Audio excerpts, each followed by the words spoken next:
Ladies and gentlemen, welcome to Dolphins Roundtable, the home of the real Miami Dolphin fans. This is your one-stop shop for everything Miami Dolphins football. Let's get right into it. Big news for the offseason. It is starting to get real. Let's start with the Senior Bowl standouts that just concluded this past weekend. And number one guy I want to talk about is Bryce Betcher. He is a linebacker from Oregon. This guy is right now getting him about the 5th, 7th round of the mock draft. I think this guy is going to be moving up the board.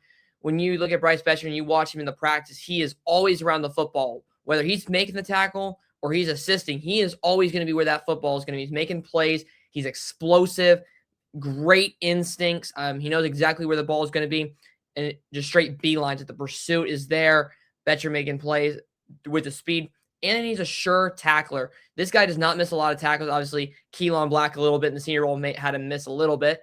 But other than that, he is one of the most sure tacklers in this draft class. I think he's actually going to end up being a day 2 pick more than a day 3. But this guy is going to be climbing up draft boards for sure. Obviously, we'll see how he does at the combine. But he was somebody that really stood out to me at the Senior Bowl and somebody the Dolphins should take a look at as we head forward toward the draft. The next player I want to take a look at is Reggie Virgil. As you can see this video right here, which is a great play right off the line. Show you one more time. Quick right off the line. Explosive speed at the top of the route. Makes the separation, the difference. And as we talked about, he's a polished route runner. And one of the great things that he does is he's a natural hands catcher. It's very rare we find those. Found about a couple every single year when it comes draft time. And he's one of those natural hands catchers. And when you look at receivers, that's something that's a really big positive.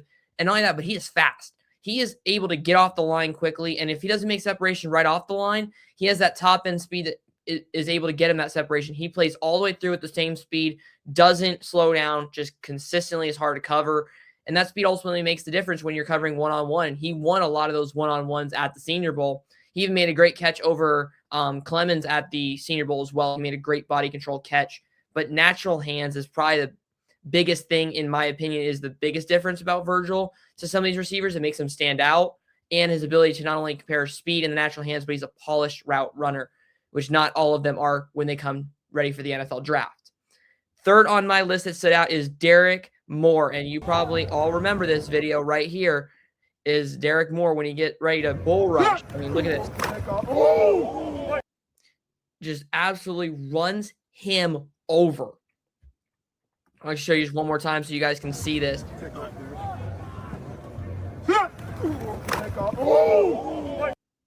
And that's just the power of Derek Moore, the speed right off the line, explosive. He was winning a lot of one-on-ones. I think he only lost maybe 1 or 2 one-on-ones the entire week the entire 3 days they were doing it. But Derek Moore, not only does he win one-on-ones and is explosive, disruptor. So you add that with his bull rush combo that you just saw right there with him winning the one-on-ones, disrupting. He came off the edge a lot during the practice, and he was always in the backfield. Whether it was sacking the quarterback, making a play, it doesn't matter. Derek Moore was consistently there. You saw that Michigan helmet. He was coming off the edge, just disrupting everything and making it difficult on the offense, and that's what you want in an edge rusher. Now, he's going to be moving up some boards, but overall, that bull rush on day 1, day 2 really set the tone on the defensive side of the ball. And he really was one guy on the defensive side that stood out. This wasn't a Senior Bowl where we saw guys really go, wow, that's a first-round guy. No, we saw guys move up. We saw some good performances, not great performances. But this last one right here also had a really good day, and that was Bud Clark, the safety out of TCU, a versatile safety, played in multiple spots. He's good in man-to-man coverage. We saw that at the Senior Bowl in his one-on-one matchups. However, he played more of a zone at TCU, so we'll have to see if he's able to play in both coverages. But his ability to track the ball in the air. During the practice, he had one where he was coming from the safety position, came over to help out, intercepted a ball, but his ability to track it and high point it really was the difference that ended up helping him get the interception. And this guy's a natural ball hawk. He had 15 interceptions at college, and when you're able to pick the ball off that many times, you're doing something right. He had a couple pick sixes, one against Michigan in the Fiesta Bowl in 2022 in the CFP run. He had a pick six against North Carolina. So you're seeing some of the good traits that Bud Clark can bring to potentially the Dolphins. But these were the 4 standout overachievers at the Senior Bowl that I think can make a difference for this Miami Dolphins team. Let's get on to the next one. It's the scouting combine. These are some players to watch and break down my top 5 guys to watch.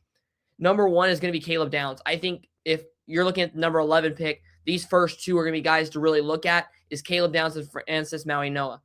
Number 1 is Caleb Downs at 6 foot 205.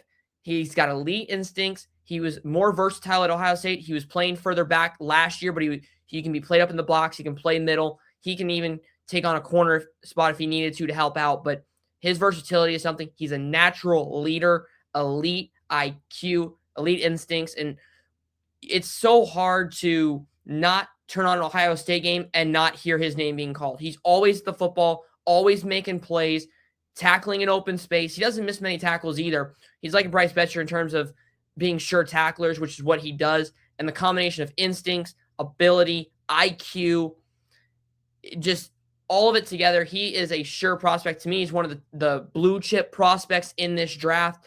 And ultimately, he is going to be somebody I'm taking a really good look at come the combine. I want to see if he's even able to increase that draft stock even more.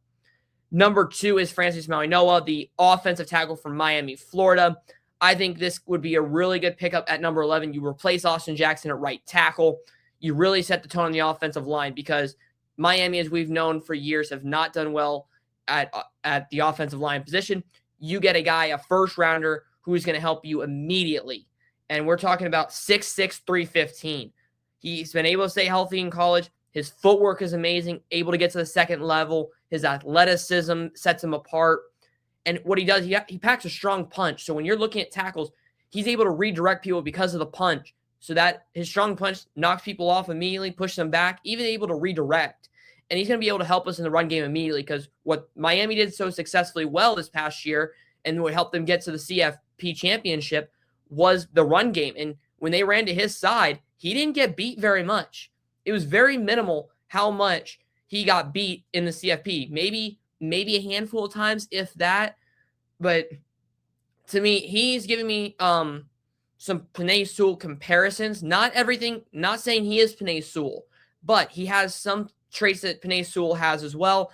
And ultimately, I think this guy is going to be a really good Pro Bowler for years to come, potentially even turning into an All-Pro. He has that ability. His pass blocking has to improve, and I think with some coaching that can help. But his run blocking is there. He's physical. He's a mauler, and ultimately is going to help solidify that right side if Miami were to draft him at number 11. On to number 3 is Zachariah Branch, a wide receiver out of Georgia. Now, I know as Dolphin fans, wide receiver isn't the number 1 need. I get it.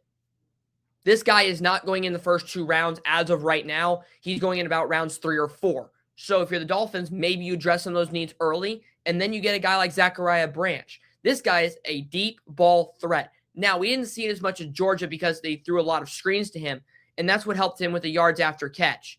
But his top-end speed helps him run away from defenses. You saw it a couple times. He hit it on the screen, gets upfield quickly. That is what, in my opinion, sets him apart a little bit. Catches the ball, immediately secures it, turns upfield, and goes. And that speed down the sideline is hard to keep up with. He ran away from guys against Marshall. He ran away against some guys in the SEC. Tennessee was one of those when they had that comeback victory.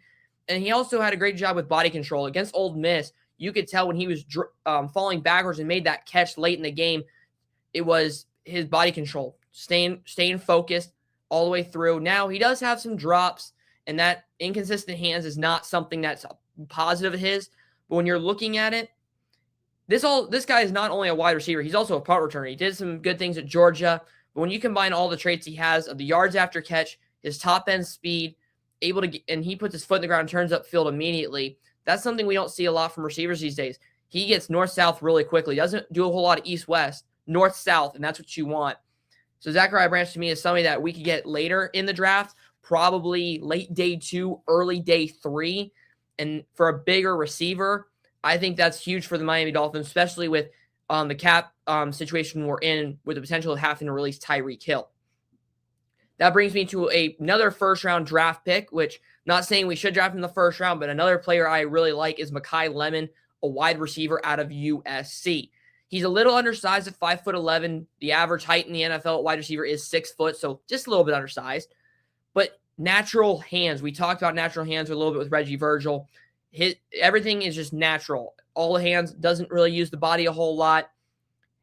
He has the ability to run away from some defenses. So when you turn on the tape against Georgia Southern, against some of these other Big Ten schools, he caught the ball, made one guy miss, and he's gone off to the races. And it's not like he was doing anything he hasn't done before. He always had that speed. Now, he may not have that speed all when he's going one-on-ones to separate as well from guys. Maybe some of the slower ones he's able to, but when you're playing with speed on speed, it's a little different. However, his ability to play through contact, an example of this was the Illinois game. The Illinois guy was grabbing on his jersey completely, still able to make the catch, and it ended up resulting in a touchdown for USC. And his ability to track the ball in with his natural hands. So when we look at this, he's able to go in double coverage against Iowa, go up and high point the ball and make the catch. And he only caught it with his hands. Didn't use his body. Natural hands through 2 defenders all over him, able to make the play. Malachi Lemon, the speed, the hands, the route running, and the ability to track the ball.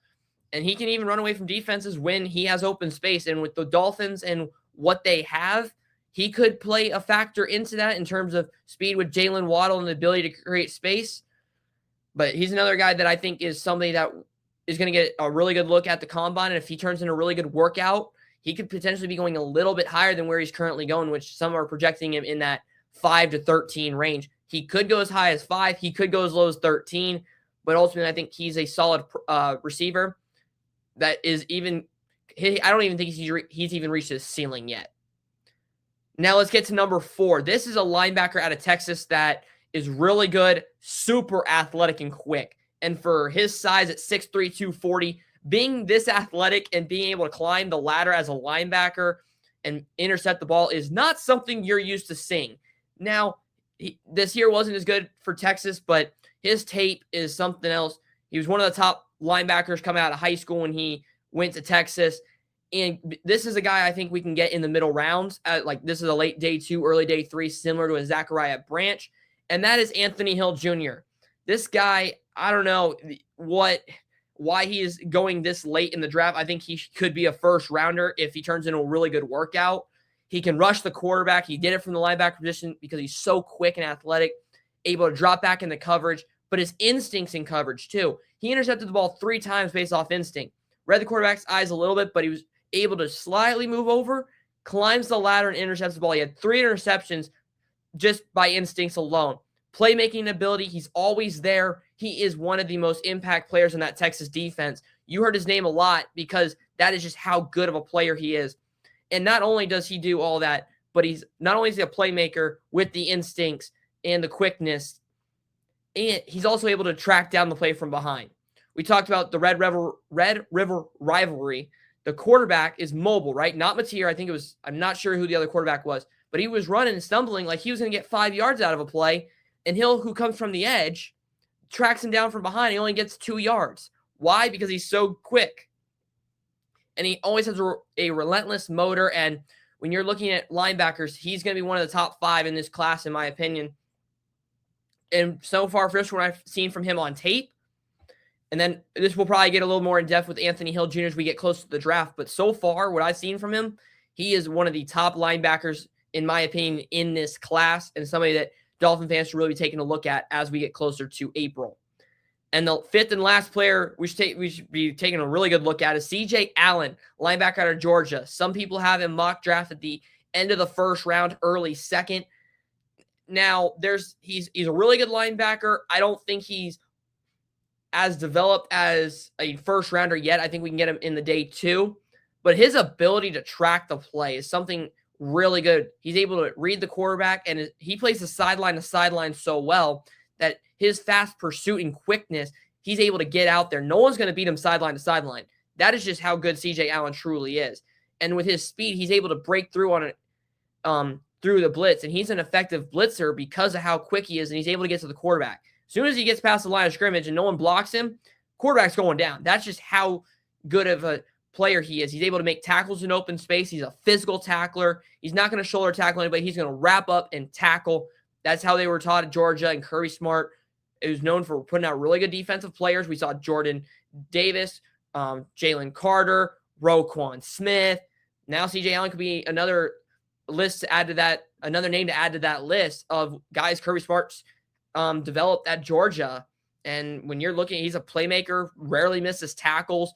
Now, he's not the biggest. He's not going to be the number one linebacker, but he's going to be somebody that can be a starting linebacker in the NFL. And ultimately, that could help him be a first-round draft pick. CJ Allen, if his combine is as good as I think it could be, he could be even helping his draft stock go even higher. But if we're looking at guys to watch, some names, if we're going back through really quick, just so everyone can write these down: Caleb Downs, Francis Maui-Noah, Zachariah Branch, Mekhi Lemon, and number 4 is Anthony Hill, and number 5 is CJ Allen. So those are the guys to watch at the scouting combine. On to the next topic. Jeff Hafley is finalizing his staff. Now, we just got some big news within the last hour that Nathaniel Hackett, who is planning to be our quarterbacks coach with only a week on the job, has now left the Miami Dolphins to take the offense coordinator position with the Arizona Cardinals. So that's huge. Now Jeff Hafley has to refill that position.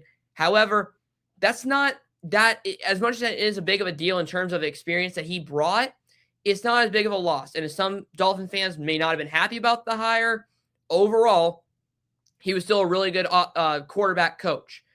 But we're going to get right into it here. Let's start with the offensive side. Bobby Slowick is our offensive coordinator. Now, this is an experienced staff, okay? So we're going to go through the coaches by order of offense and then defense, and then go through the experience they have. He has 2 years experience as an offensive coordinator. He is returning from last year's team where he was the senior pass game coordinator. He has 12 years in the league total. So, like we said, a lot of experience. He's worked his way up. He was on the defense side of the ball. Now he's on the offensive side of the ball. Really good to have that combo. It was Nathaniel Hackett, but we're not going to talk about him since he is no longer on the team. Let's go to the running backs coach, Liddell Betts. He is a former running back, played in the National Football League. He's got 4 years experience as a running backs coach. He coached Caleb Johnson, and he also coached Cam Scadaboo. He was with the Giants last year, helping Cam Scadaboo adjust to the National Football League, and everyone knows what Cam Scadaboo could do. And then he coached Caleb Johnson while he was at Iowa for 3 years. He also had former experience in high school, getting his way up from running backs coach to offensive coordinator to head coach at high school, and then he went and made the jump to college. Now let's get to wide receivers. Tyke Tolbert, 20-plus years experience, all as a wide receivers coach. So that's really good for a group that consists of Jalen Waddle, Malik Washington, Taj Washington, and now the newest member in Terrence Marshall Jr. We're going to offensive line now. Zach Yenser. He is 5 years experience as an offensive line coach. He's really not had the offensive line coach. He's not been the top guy yet. He's been more of an assistant. However, now he's getting his full job. He does have a relationship with Bobby Slowick because he was an offensive line coach there in Houston with 2 years experience, and then he was an assistant for 3 years as well. Because Yenser also came from San Francisco with Bobby Slowick when he came over to Houston, when D'Amico Ryans, who's the head coach of Houston, brought him over. The assistant is Matt Applebaum. This is his second stint in Miami. He has 5 years experience. He came over back from Boston College where he was with Jeff Hafley. So experience there. We talked about Zion Johnson, Ozzie Trapilo. So some of these offensive line guys that came from Boston College that have done really well at the next level have been developed by Matt Applebaum. So we'll see how well. I think that's a good offensive line pairing. We'll see how it ends up turning out. But so far, the offensive side, really experienced. We'll see. We obviously have to see how it plays out. On defense coordinator Sean Dugan. He was the Packers linebackers coach. Now, 11 years experience total, 0 as a defense coordinator. Now, a lot of them say I think we should have somebody with experience. However, because Hafley is calling the plays, we don't necessarily need a defense coordinator that's calling plays. So he doesn't need to have any kind of experience. Now, would it help if he did? Yes, but ultimately he's going to be working with the players on the sideline during the game while Hafley is the one calling plays. So that's what Dugan's role is really going to be in helping game plan a little bit, but ultimately that's his role. Defensive line is Austin Clark. He is returning from last year. He has 6+ years as experience as a defensive line coach, helping develop Zach Sealer, Zeke Biggers, Chop Robinson, Bradley Chubb, and Jalen Phillips. The assistant is Chuka Naduli, I believe is how he says his name is. He's got 3+ years experience as a offensive line coach. He is the defensive line coach, so he's an assistant. Ultimately, we talked about experience there, 3+ years. That's going to really help out Austin Clark and just all that knowledge that these players can soak up, especially when we talk about building through the draft and having a younger version of a team. Linebackers coach Al Washington came over from Notre Dame, 11 years in experience. So he has 11 years experience in college as a linebackers coach. He worked his way up, took him from Notre Dame. Another linebackers coach is Joe Barry, who's returning as well. He's got 13 years at the position, so 13 years experience, 21 years in total. So ultimately, when you're looking at the experience as a whole, you're looking at 32 years experience between the two linebackers coaches. So that's really good for the Miami Dolphins. Cornerback is Jamil Adi, 5 years experience at the position, 18 years total. Came over from Buffalo, and we saw how good Buffalo's unit was last year at the cornerback position, especially with an older group, also helping develop some younger guys. Defensive backs is Ryan Downyard, 3 years experience, and the assistant is Deshaun Sheed, 4 years experience. Sheed was actually a part of the Legion of Boom at one point in time of the Seattle Seahawks, so started getting into coaching. He's worked his way up a little bit, was with us last year as well. So really good, a lot of good experience there. And defensive quality control assistant is Wendell Davis. He's got 7+ years experience in that role, 6 of them in the National Football League, coming over from the Green Bay Packers as well. Special teams coach is Chris Tabor, 14+ years experience as a special teams coordinator, 17 years in total. And just recently heard that when Jeff Hafley heard that he was available, he threw his list out the window and said, I want him. That's my guy. And when he said he's one of the best in the business, well respected. And when that happens, that's somebody you want. And Hafley knew what he wanted. He went and got it. So really experienced staff on hand. And for Hafley as a first-time NFL head coach, second-time head coach because he was the head coach at Boston College for 4 years.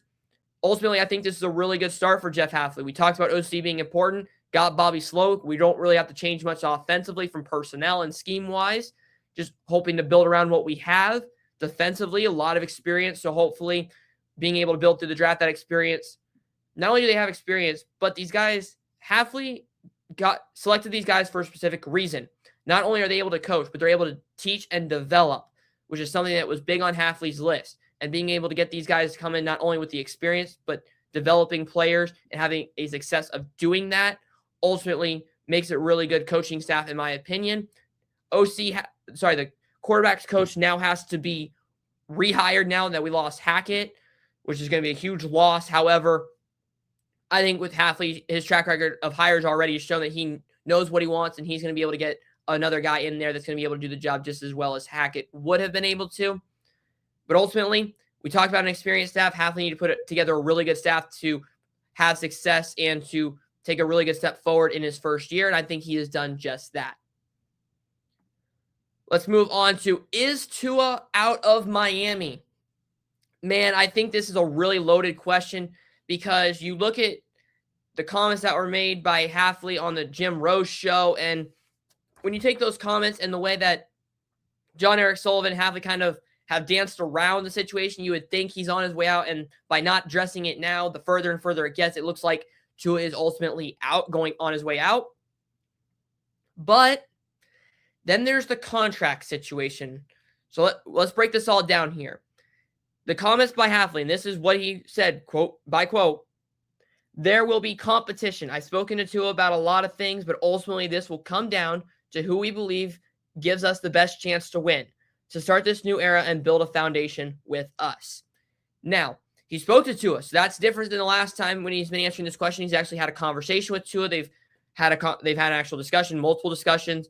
So ultimately, by that, it sounds like he's going to be able to compete and have a chance at the starting job. But when Hafley had on who has final say on starters and players, this is what he said. When it's final say on who is going to play, that's myself and the staff. When it's final say on picking a player, that's going to be him and his staff. So what he's referencing to is when it comes to who's playing, it's going to be Hafley and his staff. When it comes to decision on who's making the player on the roster, it's going to be Sullivan and his staff. Because as we know, Chris Greer gave in to Mike McDaniel way too much and the other head coaches and what their desires were instead of what overall is going to be the best. So it could be a little bit of collaborative, but at the same time, ultimately those decisions are going to rest in their departments depending on the situation. Now, to me, by the way they've been dancing around the situation, it sounds like Tua could be out of Miami. He could be staying. We don't really know. But by them not directly answering it, saying we want him back or he's going to be able to compete for the role, it sounds like he could be out. Now, here comes the tricky part about this whole thing. Is Tua's contract. And if you release him pre-June 1st, you're inquiring $99 million in dead money. Now, you could spread that out over 2 years, $44.5 million per year, right? However, Miami is in a cap situation where we're in the red. Now, we could make one decision that could get us into the green or put us even. However, if you were to release him, you take on dead money even more and make the situation even worse. But if you release him post June 1st, $67 million this year, $13.4 in 2027 and 2028. So you could do it that way as well, or you can just hang on to him for another year and try to release him in a year or two, try to maybe trade him and his value may be increased a little bit. But a $67 to $99 million issue could be the biggest difference on what the decision ultimately is made. I don't think there's really a chance to really get out of this if you're the Miami Dolphins because you're taking on either $99 million of dead money over 2 years, or you're taking on $67 million if you release him after next year, or you release him post June 1st. So ultimately, I think the cap situation makes this decision a little more difficult, even though we should get rid of Tua because I don't think his level of play has been there. However, Bobby Slowick's comments today talked about that he believes Tua could bounce back, and I think he could as well. It just depends on the direction that the way Hafley and Sullivan want to go. But ultimately, that's why the situation is tricky. But based off the comments, sounds like he could be out. However, the contract could make him be staying in Miami a little bit longer. Into the last one of the day, free agency. Now, we talked about direction, right? I think this team can actually make a move sooner than people expected because when you look at what Tom Pelissero reported on Friday was that the salary cap is going to increase and it's going to be between $301 and $305 million per team. What does that mean for Miami? Currently, $20 to $23 million above the cap with the increase. So, everyone talks about releasing Tyreek Hill. $20 to $23 million right now above. If we release Tyreek Hill pre-June 1st, we're saving $22.9 million. That's basically going to wipe out if we're at 23 million, wipes it out completely and we're in the green. If not, we're at zero. If we cut him post June 1st, it's 35.2, but we're not getting that money until June and your top 51 have to be set and under the cap by March 11th. So a little over a month away. If you release Tyreek Hill and you're about 23 million, you're about even right now.